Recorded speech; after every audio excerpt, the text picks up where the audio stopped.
تاریخ میں کچھ نام ایسے ہوتے ہیں جو صرف کتابوں میں نہیں لکھے جاتے بلکہ دلوں میں بس جاتے ہیں۔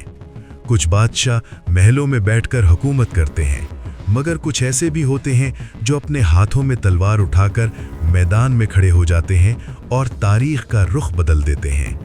آج میں آپ کو ایک ایسے ہی شخص کی کہانی سناؤں گا جس نے دنیا کو بتایا کہ اصل فتح طاقت سے نہیں ملتی، کردار سے ملتی ہے۔ اس شخص کا نام تھا یوسف ابن ایوب، مگر دنیا اسے ایک اور نام سے جانتی ہے، سلطان صلاح الدین ایوبی۔ آئیے سب سے پہلے اس خاندان کو جانتے ہیں جس نے اس عظیم سپوت کو جنم دیا۔ یہ کہانی شروع ہوتی ہے کردستان کے پہاڑوں سے، جہاں ایک قبیلہ آباد تھا جسے راوادی کہتے تھے۔ یہ لوگ سخت جان تھے، پہاڑوں کی طرح۔ انہوں نے کبھی کسی کے سامنے سر نہیں جھکایا۔ اسی قبیلے میں ایک شخص تھا جس کا نام تھا شادی، جو صلاح الدین کا دادا تھا۔ شادی ایک عام آدمی تھا، مگر اس کے دو بیٹے تھے جنہوں نے آگے چل کر تاریخ رقم کی۔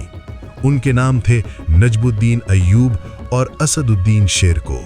نجم الدین ایوب صلاح الدین کے والد تھے۔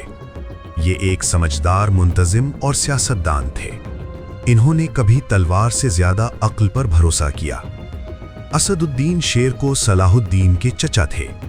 یہ شخص میدان جنگ کا شیر تھا۔ اس کا نام ہی شیرکو یعنی پہاڑ جیسا شیر تھا۔ جب یہ میدان میں اترتا تو دشمن کانپ جاتے۔ صلاح الدین نے اپنے باپ سے سیاست سیکھی اور چچا سے جنگ۔ یہ دونوں چیزیں مل کر اسے وہ بنا دیا جو وہ بنا۔ 1138 کا سال تھا۔ عراق کے شہر تقریت میں نجم الدین ایوب قلعے کا منتظم تھا۔ اسی قلعے میں ایک رات ایک بچے نے جنم لیا۔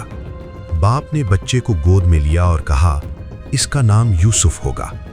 مگر قسمت کو کچھ اور منظور تھا۔ اسی رات ایک عجیب واقعہ ہوا۔ مشہور سلجوقی سپہ سالار عماد الدین زنگی، جو موصل کا حکمران تھا، وہ کسی دشمن سے بھاگتا ہوا تقریت کے قلعے میں پناہ لینے آیا۔ نجم الدین ایوب نے اسے پناہ دی اور اس کی جان بچائی، مگر اس پناہ کی قیمت بھاری پڑی۔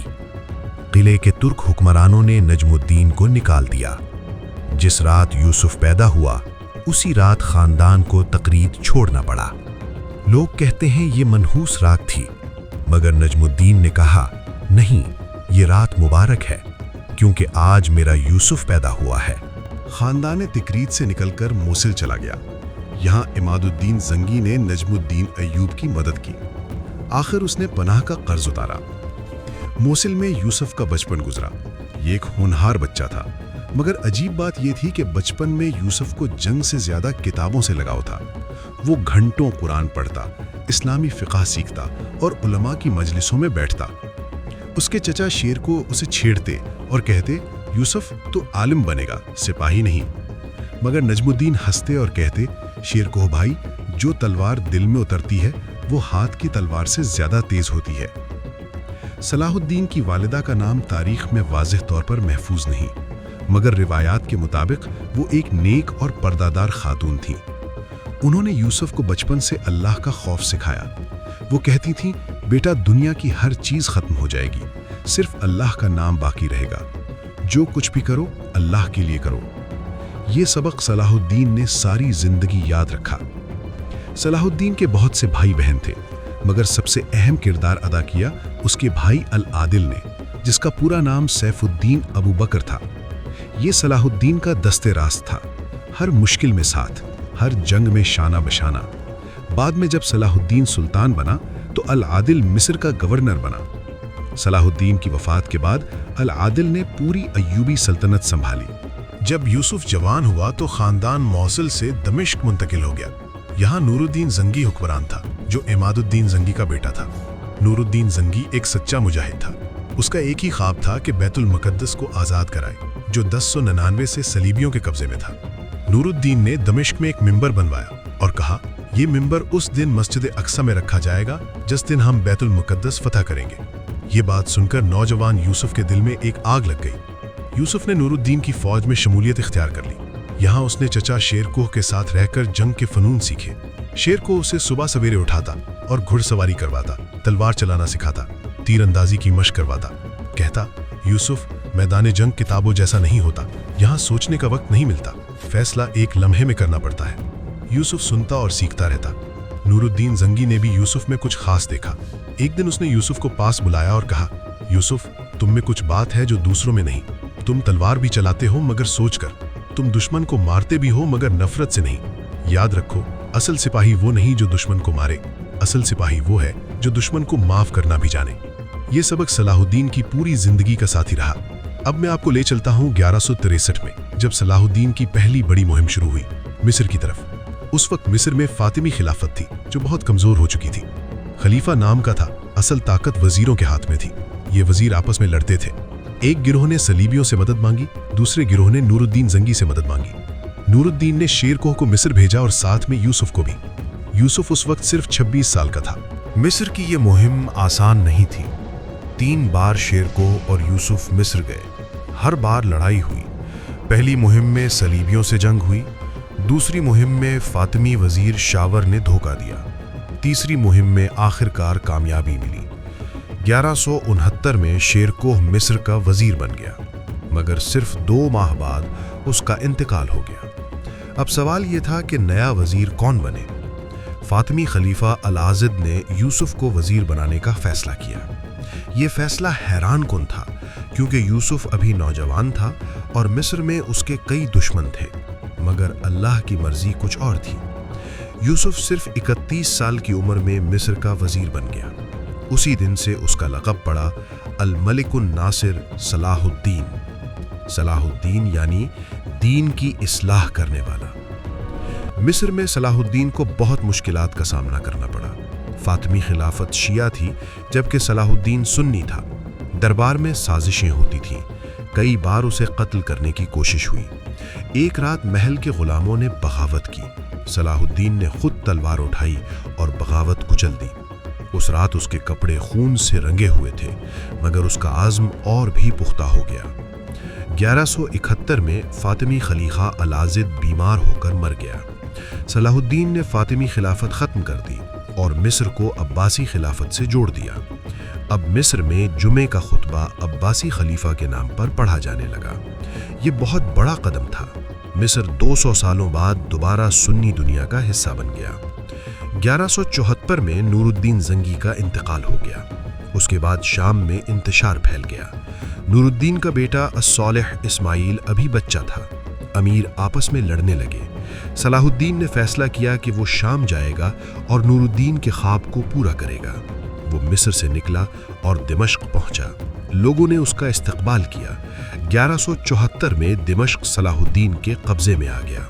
मगर शाम फतह करना आसान नहीं था। हलब के हुक्मरान ने मुखालफत की, मौसल वालों ने बगावत की। हशाशीन जो एक खतरनाक कातिल गिरोह था, उन्होंने सलाहुद्दीन को कत्ल करने की कोशिश की। एक रात जब सलाहुद्दीन अपने खैमे में सो रहा था, एक हशाशी कातिल खैमे में दाखिल हुआ। उसके हाथ में जहर बुझा खंजर था। उसने सलाहुद्दीन पर वार किया, मगर सलाहुद्दीन की जिराह ने उसे बचा लिया। शोर मचा, मुहाफिज दौड़े आए, कातिल मारा गया। सलाहुद्दीन के गाल पर जख्म आया, मगर वो बच गया। उस रात सलाहुद्दीन ने सजदा शुक्र अदा किया और कहा, ए अल्लाह, तूने मुझे बचाया, अब मैं तेरे दीन की खिदमत में और पुख्ता हो गया। 1176 ईस्वी में सलाहुद्दीन ने हशाशीन के किले मसय्याफ पर हमला किया। ये किला पहाड़ पर था, बहुत मजबूत। मुहासरा तवील हुआ। एक रात ऐसा हुआ जिसने सलाहुद्दीन को हिला कर रख दिया। वो अपने खैमे में सोया था। सुबह जब उठा तो तकिए के नीचे एक जहरीला खंजर रखा था और साथ एक पर्ची जिस पर लिखा था, अगली बार तुम बच नहीं सकोगे। हशाशीन का सरबराह राशिदुद्दीन सन्नान, जिसे शेखुल जबल कहते थे, उसने ये पैगाम भेजा था। सलाहुद्दीन समझ गया कि ये लोग कहीं भी पहुंच सकते हैं। आखिरकार सलाहुद्दीन ने हशाशीन से सुलह कर ली और अपनी तवज्जो असल दुश्मन यानी सलीबियों की तरफ मोड़ दी। सालों की मेहनत के बाद 1183 ईस्वी तक सलाहुद्दीन ने हलब, मौसल और जजीरे के इलाके अपनी सल्तनत में शामिल कर लिए। अब अय्यूबी सल्तनत मिस्र से लेकर शाम, इराक, हिजाज और यमन तक फैल गई। मुसलमान मुत्तहिद हो गए।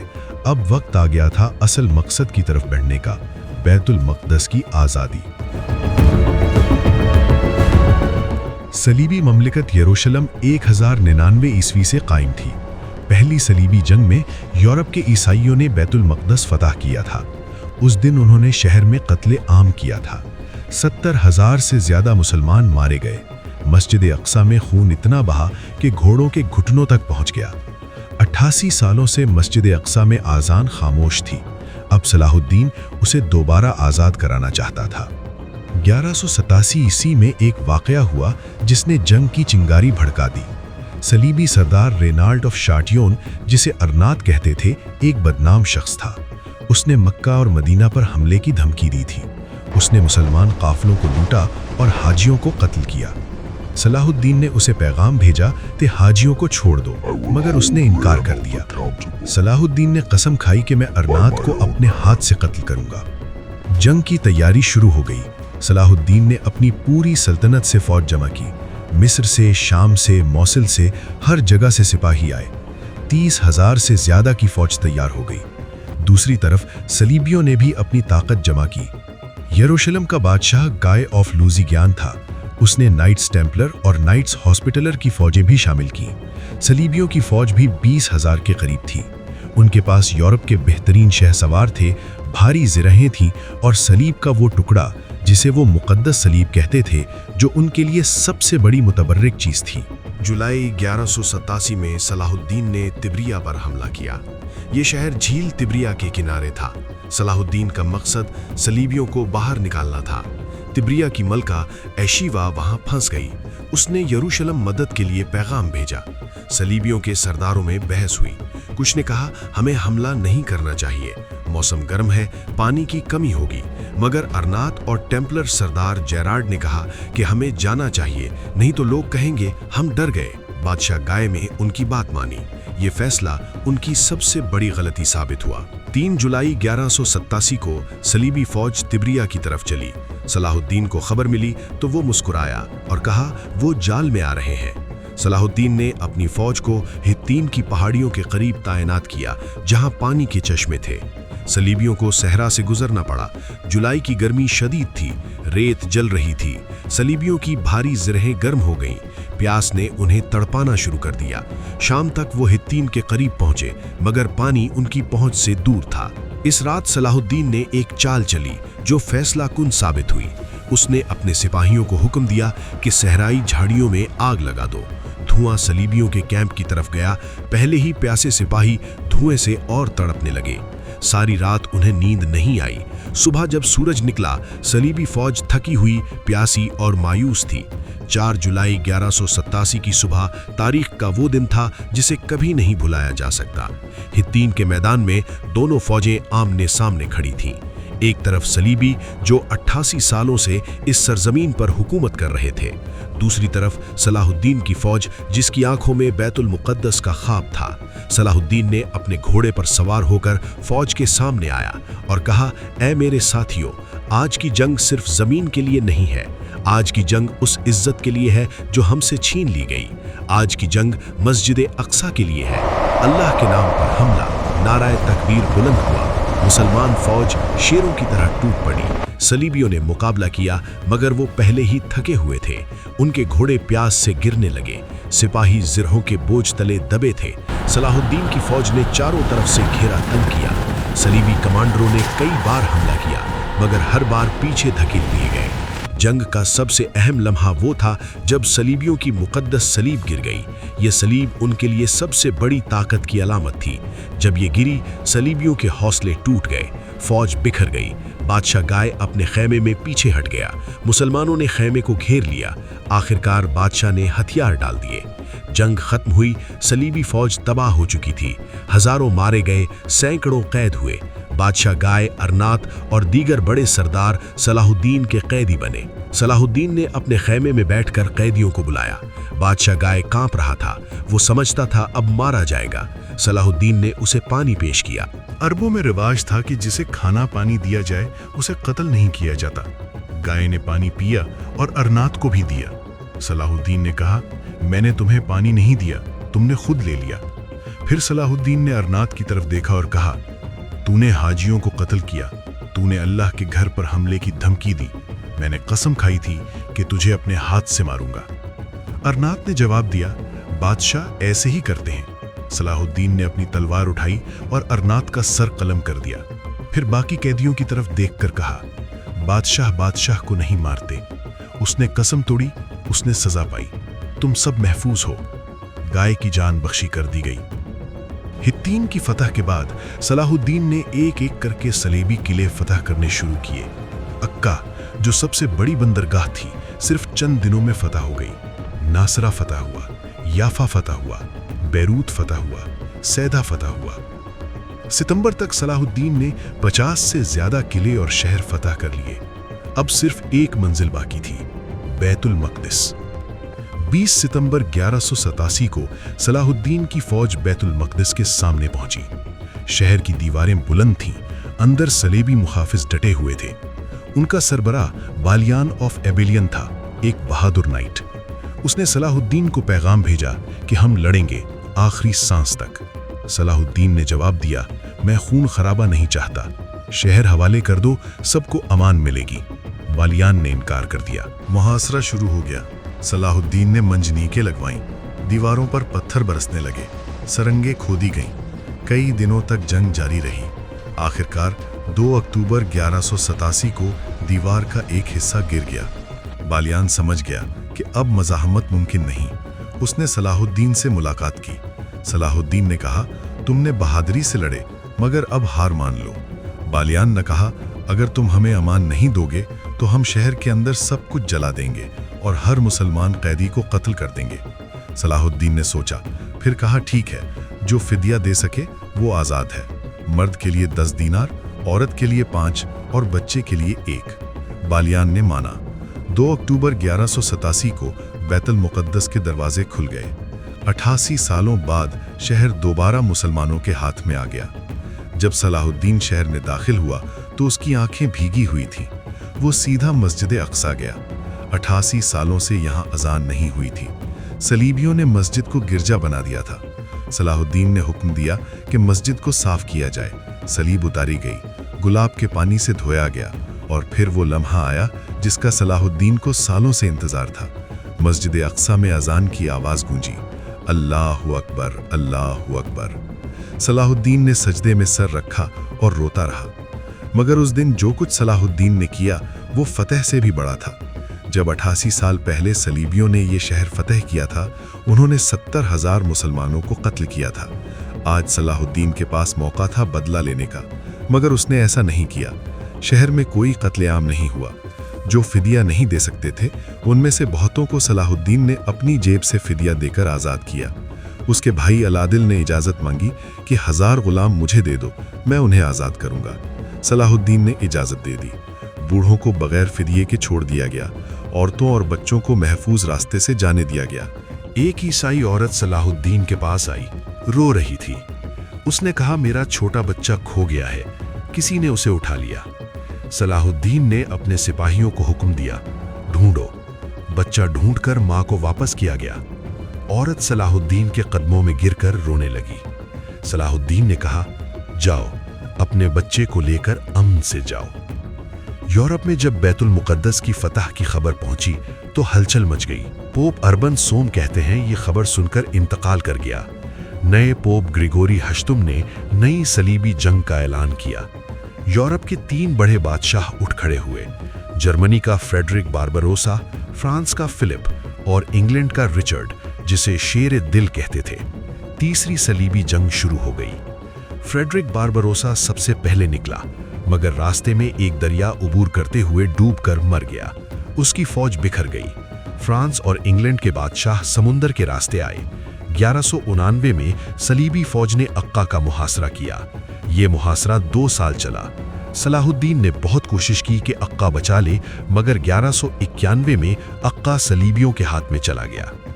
अक्का की फतह के बाद रिचर्ड ने एक ऐसा काम किया जिसने उसकी साख हमेशा के लिए दागदार कर दी। उसने 3000 मुसलमान कैदियों को कत्ल कर दिया। ये वो कैदी थे जिनके बदले फिदिया तय हो चुका था। सलाहुद्दीन को जब ये खबर मिली, वो गम और गुस्से से कांप उठा, मगर उसने बदले में ईसाई कैदियों को नहीं मारा। उसने कहा, हम उन जैसे नहीं हैं। उसके बाद सलाहुद्दीन और रिचर्ड के दरमियान कई जंगें हुईं। पुरसूफ की जंग में रिचर्ड ने सलाहुद्दीन को शिकस्त दी। याफा की जंग में दोनों ने जोर आजमाई की। रिचर्ड बहादुर था, इसमें कोई शक नहीं, मगर वो बैतुल मुकद्दस तक ना पहुंच सका। जब भी वो यरूशलेम की तरफ बढ़ता, सलाहुद्दीन रास्ता रोक लेता। जंग के दौरान एक अजीब वाकया हुआ। रिचर्ड बीमार हो गया। सलाहुद्दीन को खबर मिली तो उसने अपना तबीब भेजा, फल और बर्फ भेजी। रिचर्ड हैरान रह गया। उसने कहा, यह मेरा दुश्मन है, मगर इखलाक में मुझसे बड़ा है। एक और मौके पर रिचर्ड का घोड़ा मारा गया जंग के दौरान। सलाहुद्दीन ने अपना घोड़ा भेज दिया। ये था सलाहुद्दीन, मैदाने जंग में भी इंसानियत नहीं भूलता था। आखिरकार 1192 में सुलह हो गई। रमला का मुआहिदा हुआ। तय हुआ कि बैतुल मुकद्दस मुसलमानों के पास रहेगा, ईसाइयों को इजाजत होगी कि अमन से ज़ियारत कर सकें। साहिली पट्टी सलीबियों के पास रहेगी। रिचर्ड वापस इंग्लैंड चला गया, बगैर बैतुल मुकद्दस फतह किए। सलाहुद्दीन दिमिश्क वापस आया। अब वो बूढ़ा हो चुका था। सालों की जंगों ने जिस्म थका दिया था, मगर जहन तेज था, दिल पाक था। लोग उससे मिलने आते, उलमा की मजलिसें लगती, गरीबों में माल बांटता, कभी किसी को खाली हाथ न जाने देता। 1193 ईस्वी के शुरू में सलाहुद्दीन बीमार हो गया। बुखार था जो कम नहीं हो रहा था। तबीबों ने कोशिश की मगर फायदा न हुआ। लोगों को खबर हुई तो शहर में मातम छा गया। सलाहुद्दीन बिस्तर पर लेटा था। आसपास खानदान जमा था।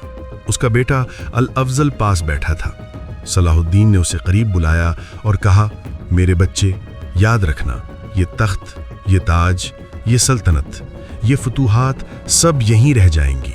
अल्लाह के सामने सिर्फ एक चीज़ काम आएगी, नियत। मेरी नियत बैतुल मुकद्दस थी, तुम्हारी क्या होगी? 4 मार्च 1193 ईस्वी को सुल्तान सलाहुद्दीन अय्यूबी ने आखिरी सांस ली। शहर में कहराम मच गया। लोग सड़कों पर रो रहे थे, दुकानें बंद थीं, बाजार वीरान थे।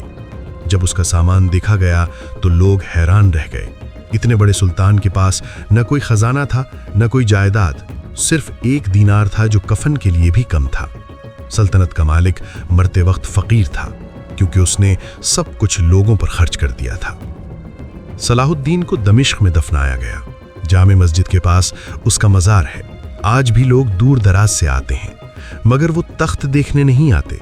वो एक ऐसे शख्स को सलाम करने आते हैं जिसने दुनिया को बताया कि ताकत में नहीं, किरदार में असल अजमत है, जिसने दुश्मन को भी इज्जत दी, जिसने जंग जीत कर भी इंसानियत नहीं हारी। सलाहुद्दीन के बाद उसके बेटों में सल्तनत तकसीम हुई। अल अफजल को दमिश्क मिला, अल अजीज को मिस्र मिला, अज़-ज़ाहिर को हलब मिला, मगर भाइयों में लड़ाई हुई।